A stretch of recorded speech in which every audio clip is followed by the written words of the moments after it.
요엘 2장 13절에서 14절까지 우리 한 목소리로 봉독하겠습니다. 너희는 옷을 찢지 말고 마음을 찢고 너희 하나님 여호와께로 돌아올지어다.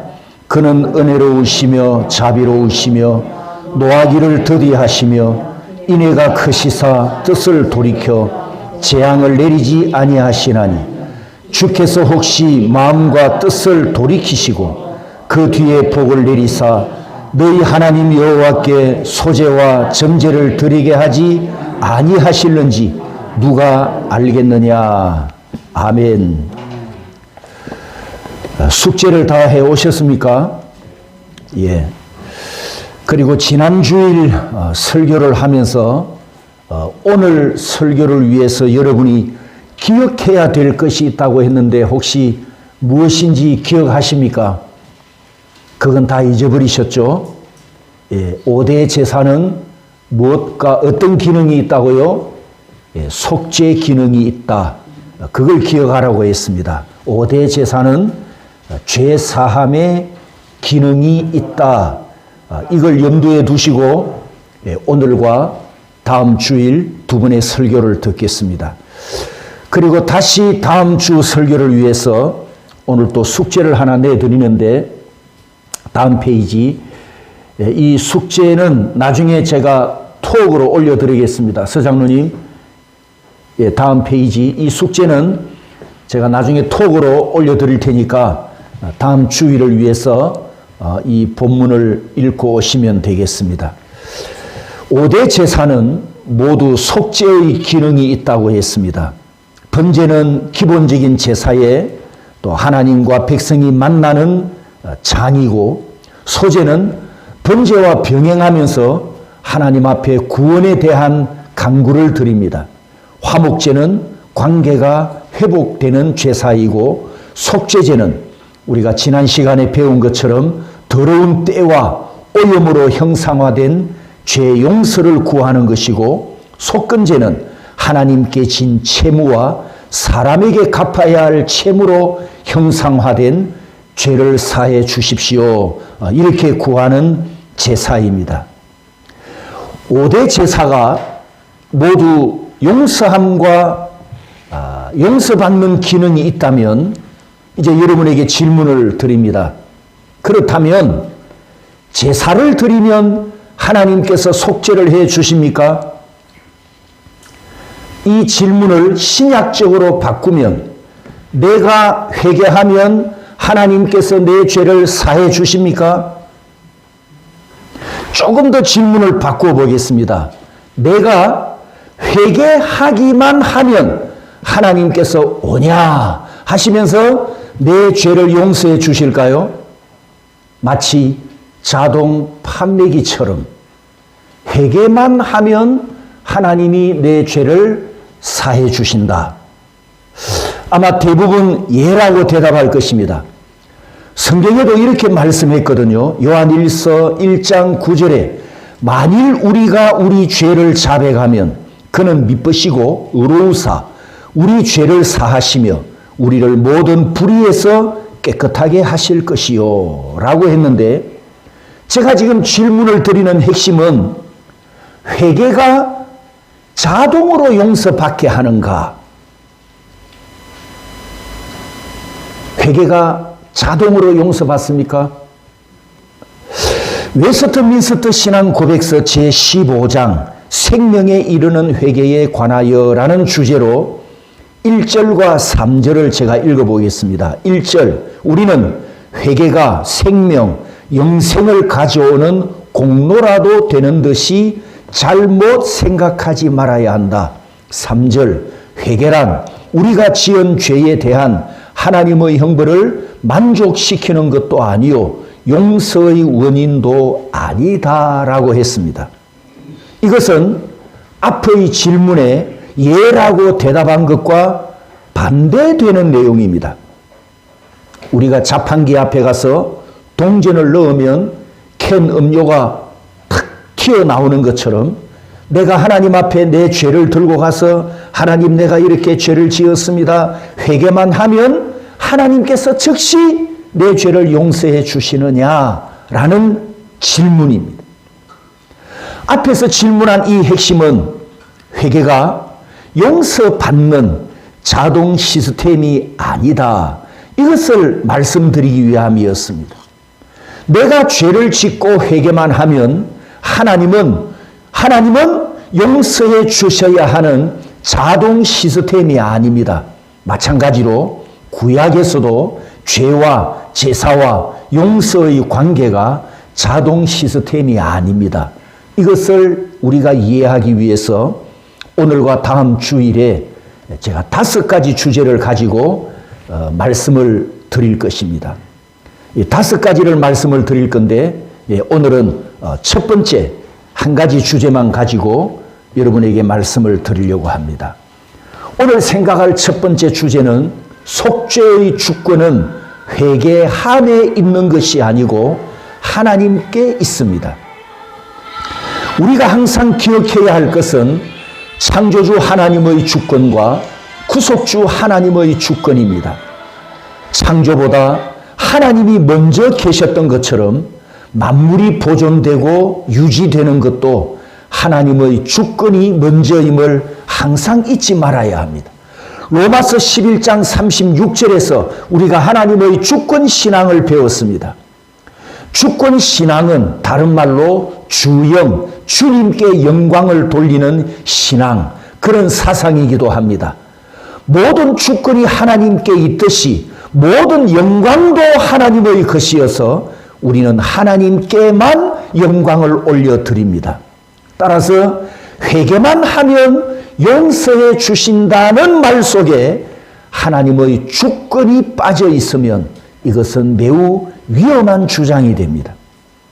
바꾸어서 표현하면 내가 회개함으로 용서받는 것은 하나님께서 주권적으로 나를 용서하셨기 때문이지 내가 회개한 것이 용서받을 근거가 되고 내가 회개한 것이 용서받을 공로가 되지 않는다는 겁니다.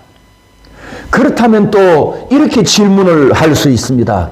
회개하지 않아도 되는 겁니까? 라고 단순한 생각을 할 수 있습니다. 그러나 회개하지 않으면 용서받지 못합니다. 반드시 자신의 죄를 하나님께 직접 고백하고 회개해야 합니다. 그래서 앞에 제가 여러분에게 드린 질문의 정답은 예스와 노, 예라고 할 수도 있고 아니오라고도 할 수 있습니다. 그래서 이 부분을 우리가 함께 살펴보려는 것입니다. 여러분에게 숙제를 내드린 것처럼 첫 번째 사무엘하 12장에 있는 다윗의 사례를 한번 보겠습니다. 사무엘하 12장의 배경은 11장에 다윗과 바세바 사이에 있었던 간음죄 사건입니다. 다윗은 자신의 범죄를 덮기 위해서 우리아를 죽이라는 살인 지령을 내리고 하나님 앞에 극악 무도한 죄를 짓습니다. 나단 선지자가 찾아와서 다윗이 행한 죄를 비유를 들어서 이야기하죠. 나단이 이야기합니다. 부자가 손님 대접을 하려고 자신의 양을 잡지 않고 가난한 사람이 유일하게 갖고 있었던 암양 새끼 한 마리를 강탈하여 손님을 대접했나이다 라고 하니까 다윗이 다 듣고 나서 이 비유에 등장하는 그 못된 부자에게 막 분노를 표출합니다. 5절에 이 일을 행한 그 사람은 마땅히 죽을 자라. 그리고 6절에는 부자가 가난한 자에게 4배로 갚아 주어야 한다고 출애굽기 22장 1절에 근거한 법적 해석까지 합니다. 여기까지 이때까지만 해도 다윗은 나단 선지자가 하는 비유를 남의 이야기로 들었습니다. 남의 이야기. 악한 자에게 막 분노하고 4배로 갚아야 된다. 그럴 때에도 남 이야기로만 들었습니다.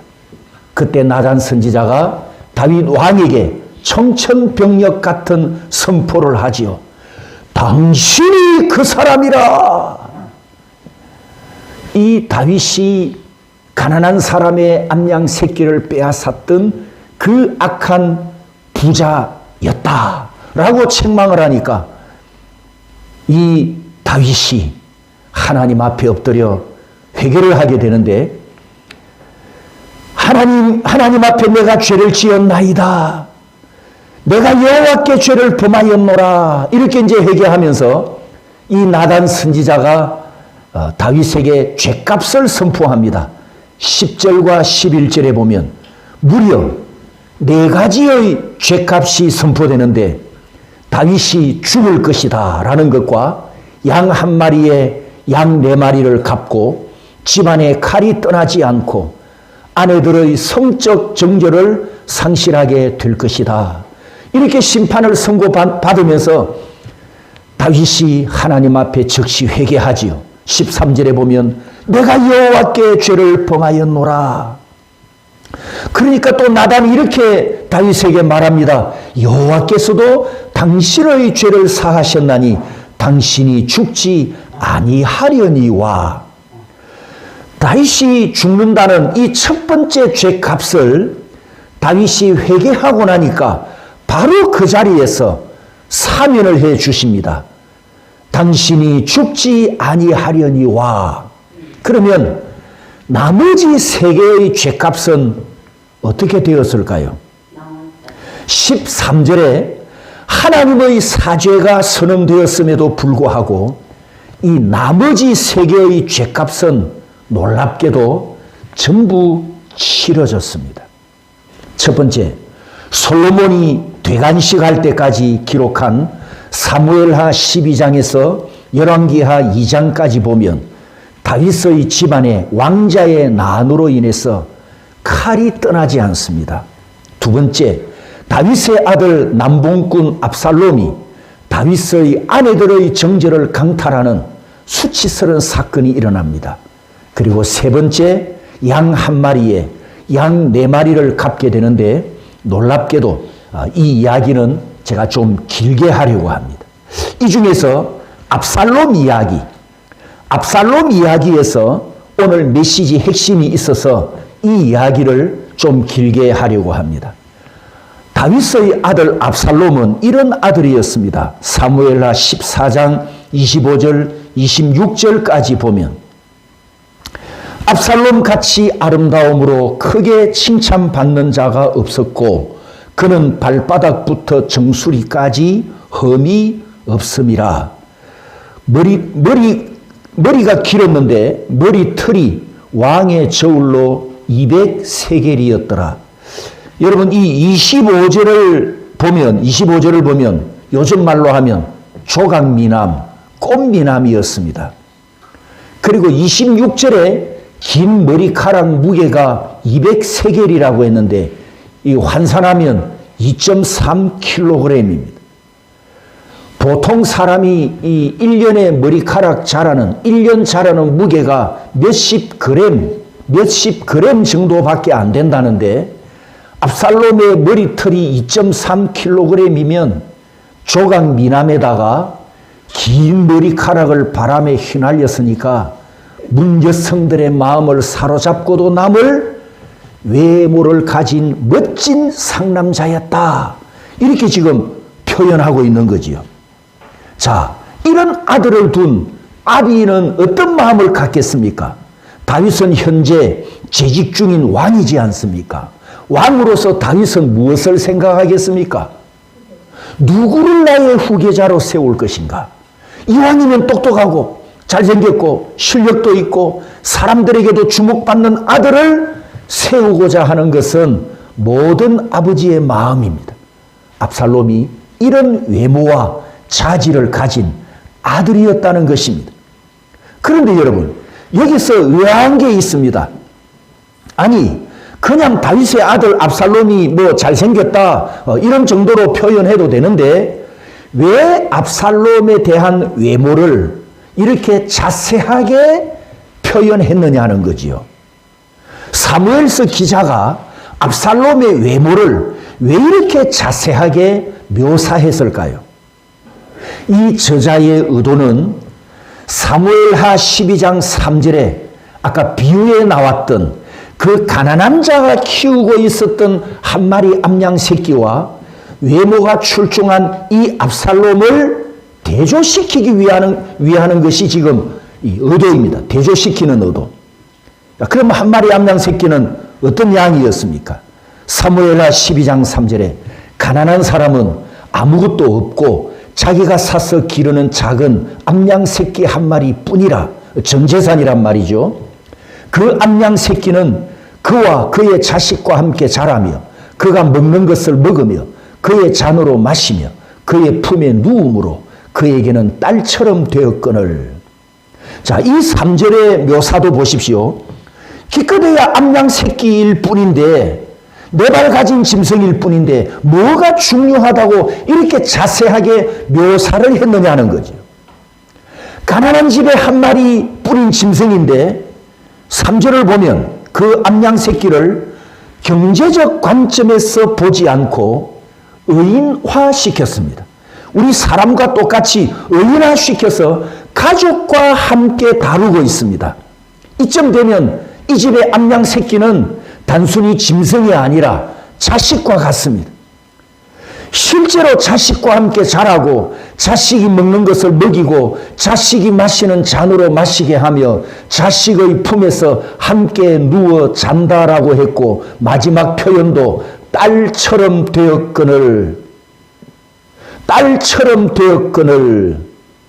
요즘 이 개새끼를 보고 아이고 내 새끼야 엄마가 밥 줄게, 이런 가족관계 참 많지 않습니까? 여기서 애완동물이 시작됐잖아요. 12장 3절에서. 이 어린 암양 새끼가 딸처럼 되었거늘 이렇게 표현했잖아요. 자, 이런 암양 새끼를 시장에 내가 판다 안 판다? 배가 고프면 잡아 먹는다 못 먹는다?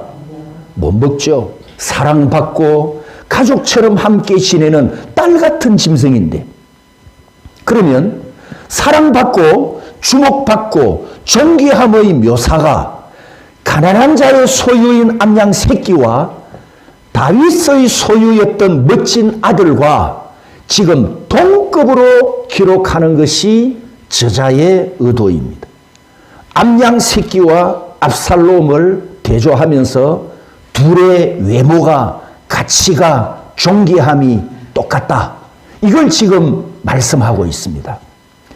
사무엘하 14장 25절에 압살롬의 외모를 조금 더 살펴보겠습니다.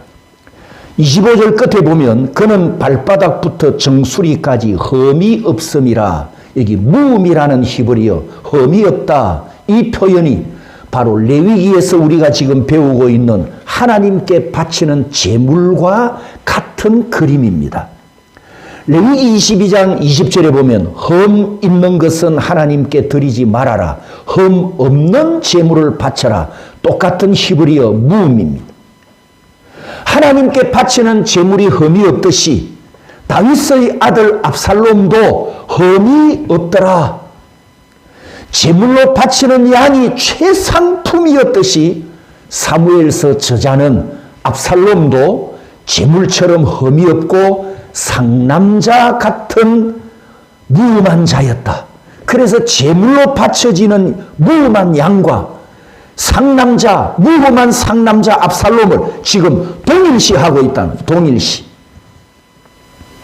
아버지 다윗이 가난한 자에게서 딸과 같은 양 한 마리를 강탈한 것을 두고 분개하면서 4배를 배상해야 한다고 했는데, 나단 선지자를 통해 범죄한 값으로 심판이 선고되었고, 그 후에 솔로몬이 왕으로 등극할 때까지 밧세바와 가늠에서 낳은 아이가 죽습니다.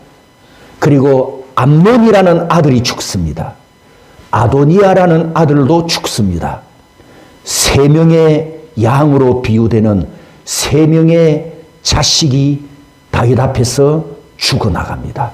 그리고 4번째 상남자 압살롬도 4마리 양 중에 1마리처럼 사무엘하 18장 9절에서 15절까지 보면 비참하게 죽습니다.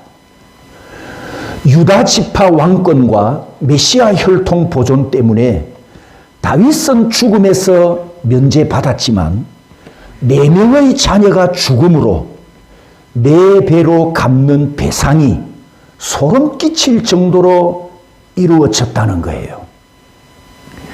메시지 핵심은 이것입니다. 하나님께서 다윗의 간음과 살인죄에 대해 나단을 통해 죄사함을 선언하셨지만, 그래 너는 죽지 않는다, 죽음을 면제해 줬잖아요.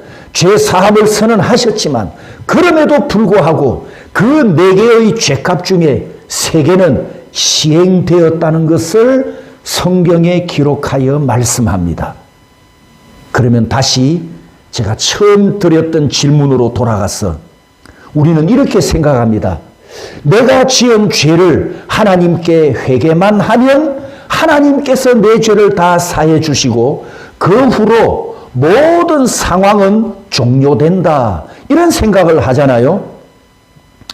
하지만 미스터 신앙 고백서가 가르치듯이 회개는 용서를 받기 위한 자동 시스템이 아니고, 회개는 용서의 원인이나 근거가 될 수 없고, 이 사무엘서가 우리에게 가르쳐주는 하나님의 용서는 따라서 합니다. 하나님의 주권, 하나님의 주권, 하나님의 주권에 속해 있음을 우리에게 가르쳐줍니다. 이와 같은 내용을 오늘 본문을 읽은 요엘서에서 한 번 더 찾아볼 수가 있습니다. 요엘서의 이런 말씀이죠. 13절에 보면 회개하려면 옷을 찢지 말고 마음을 찢어라. 그리고 너희 하나님 여호와께로 돌아오라.